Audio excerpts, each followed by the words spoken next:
Hello friends, super magic रसोई में मित्रों हूँ आपनु स्वागत करूँ छूं। आज हूँ छूटा मगना शाकनी रेसिपी तमारी साथे शेर करूँ छूं। तो तमने चोक्कस आ विडियो गमशे, गमे तो लाइक करजो, शेर करजो अने सब्सक्राइब करवानुं तो भूलता ज नहीं। तो इंग्रेडिएंट में तो जो मैं मग लीधा छे, आ 1.5 कप छे। एनी सामे धाणा भाजी छे, खांड छे, रूटीन मसाला छे એટલે કે લાલ મરચું, હળદર, ધાણા જીરું અને હિંગ, રાઈ, મીઠું છે, પાણી છે, તેલ છે। તો બનાવવાનું ચાલુ કરીએ। તો મિત્રો આ મગને મેં જો 1.5 કપ મગ છે એને મેં 3 કલાક પહેલા 2 થી 3 પાણીએ ધોઈ અને હુફાળા પાણીમાં પલાળી દીધા હતા। અત્યારે સરસ 3 કલાકમાં જો પલળી ગયા છે અને દાણો પણ એકદમ સરસ પોચો થઈ ગયો છે।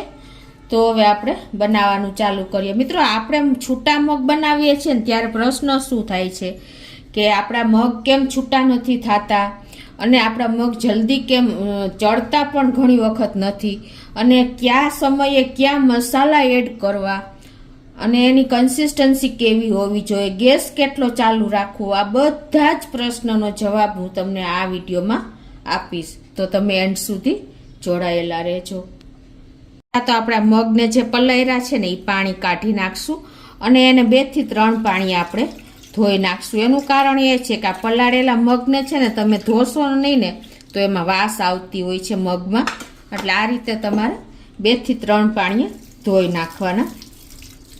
અને મિત્રો ઘણીવાર શું થાય છે કે ઘણાને ઉફાળા પાણીમાં પલાળ્યા હોય ને તો મગ એ રીતના હોય છે ને તો કોયડા રહી જાય છે, એટલે કે અમુક દાણો કડક રહી જાય છે। તો એના માટે તમારે શું કરવાનું કે આ રીતે જો પાણી 2-3 પાણી આ રીતે તમારે આવી રીતે મગ સહિત જ આવી રીતે પાણી નાખી દેવાનું। 2-3 પાણીએ તમે આ રીતે કરશો ને એટલે તમારે શું થશે કે આ પાણી પાછું તમારે લઈ લેવાનું, જો ઓછું પાણી હોય તો, નહીંતર આ રીતે તમારે મગમાં આ રીતે કરતું જવાનું। એટલે શું થશે કે જે કડક મગ હશે ને તળિયે પડ્યા રહેશે। આ રીતે જો પાણી નાખતું જવાનું અને આ રીતે આપણે આંગળા ફેરવી અને આવી રીતે મગ સહિત જ તમારે પાણી સાથે મગ જાય ને એ રીતે તમારે ધોઈ નાખવાના, એટલે ક્યારેય તમારે કડક દાણો એટલે કે કોયડા નહીં રહે અને તળિયે બેસી જશે હશે તો પણ।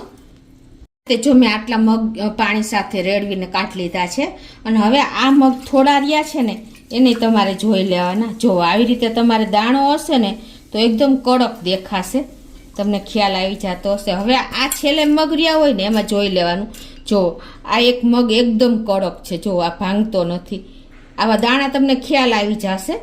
વધારે હશે ને તો તમારે વધારે દેખાશે, પણ આમાંથી મારે તો 4-5 દાણા છે એ તમને બતાવી દઉં।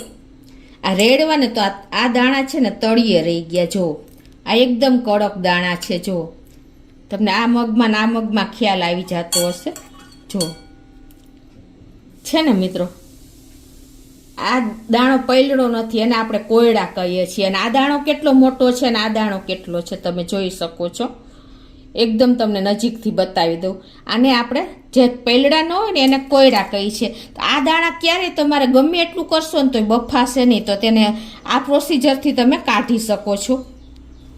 તો આ રીતે જો આપણે મગને 2 થી 3 પાણીએ ધોઈ લીધા અને કોયડા રહેતા ને કાઢી લીધા છે।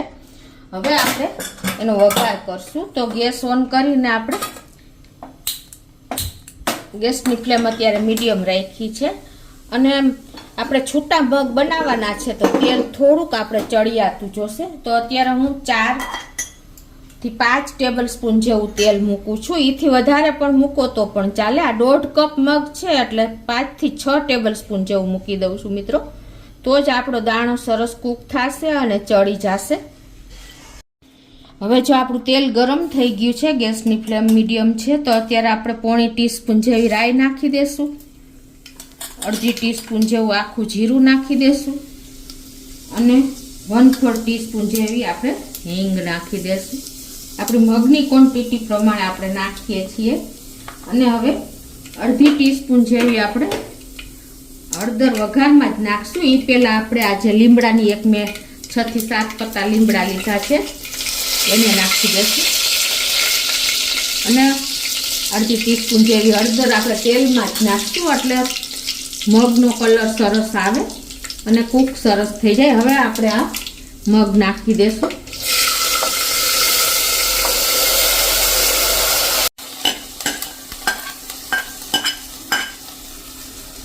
અને એને આપણે હવે મિક્સ કરી લેશું.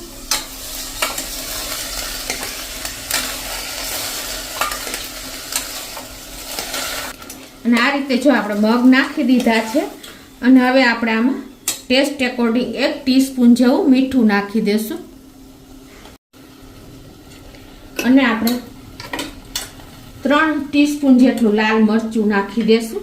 કેમ કે આપણે મરચાંની તીખાશ આમાં કરવાની છે. છૂટા મગ છે એટલે બીજું કોઈ પણ આપણે ઉમેરતા નથી અત્યારે. અને હવે આને આપણે આ રીતે મિક્સ કરી લેશું. અને હવે ખાસ વાત શું આવે છે મિત્રો, કે આપણે આ મગને આ રીતે સીધું જ આપણે પાણી નાખી નથી દેવાનું, પણ એને આ રીતે મસાલા સાથે કોટ કરવાના છે મીડિયમ ફ્લેમ ઉપર જ. જો તમે સીધું પાણી નાખી દેશો ને તો મગને મસાલો કોટ નહીં થાય. આ રીતે મસાલો કોટ થશે અને તેલ કોટ થશે ને મગને, એટલે એકદમ આપણો મગ છૂટો દાણો બનશે. જો આ રીતે આપણે 2 થી 3 મિનિટ ચલાવશું.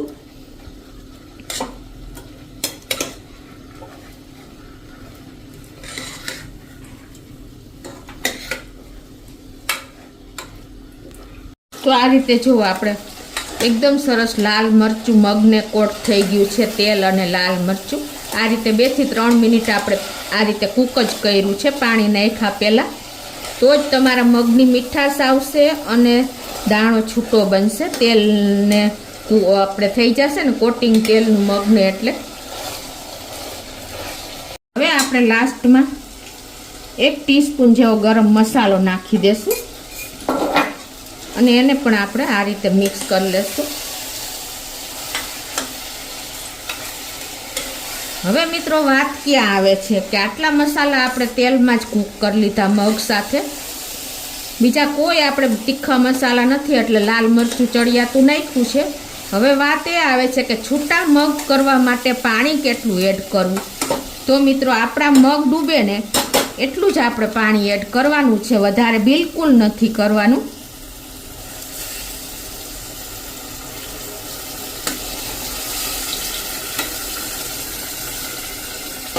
જો આપણા મગ ડૂબ્યા ને એટલું જ મેં પાણી નાખ્યું છે. કેમ કે આપણે 3 કલાક ઉફાળા પાણીમાં મગ પલાળ્યા છે અને આપણે મગ છૂટા બનાવવાના છે, એટલે આપણે ડૂબે એટલું જ પાણી નાખવાનું છે. એટલે એકદમ સરસ આપણો છૂટા મગ બનશે.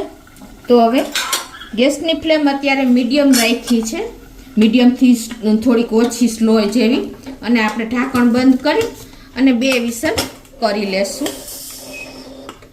તો 2 વિસલ થઈ ગઈ છે અને જો આપણું પ્રેશર પણ રિલીઝ થઈ ગયું છે. તો આપણે કુકર ખોલી લઈએ.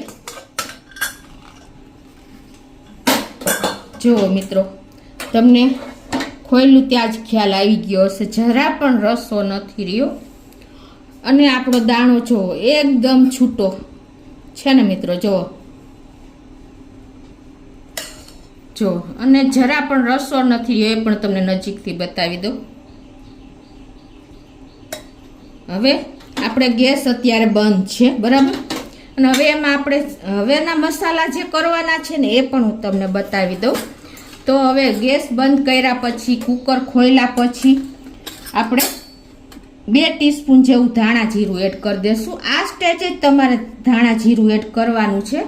એટલે શું થશે કે તમારા ધાણા જીરુંનો ટેસ્ટ પણ સરસ આવશે અને તમે જ્યારે પહેલાં એડ કરી દેશો ને તો એનો ટેસ્ટ બળી જશે.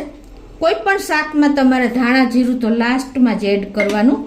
અને 2 ટીસ્પૂન જેવી આપણે ખાંડ એડ કરી દેશું. અત્યારે મેં દળેલી લીધી છે. અને 3 ચમચી જેવો આપણે લીંબુનો રસ એડ કરી દેશું. મિત્રો તમારે આમચૂર પાવડર નાખવો હોય અને લીંબુનો રસ બંને નાખી શકો છો, પણ અત્યારે હું લીંબુનો રસ બેલેન્સ કરવા માટે જ મેં ખાંડ નાખી છે. અને હવે આને આપણે હલાવી લેશું આ રીતે. જો મિત્રો એકદમ આપણા મગ છૂટા બન્યા છે. જુઓ હવે મિત્રો આપણે ગેસ ઓન કરી દેશું અને આ મસાલાને આપણે આ રીતે મિક્સ કરી લેશું એકદમ સરસ. જો આપણા મગ એકદમ છૂટા બન્યા છે. એકાદ મિનિટ જ આપણે ગેસ ચાલુ કરવાનો છે, આ રીતે મિક્સ કરવા પૂરતો જ. હવે આપણે ગેસને બંધ કરી દેશું. લાસ્ટમાં આપણે ધાણા ભાજી નાખી દેશું થોડી એવી, અને આપણે સર્વ કરી લેશું. હવે જુઓ મિત્રો, આપણો એક એક દાણો છે, જુઓ તમને ખ્યાલ આવી જતો હશે. જુઓ છે ને,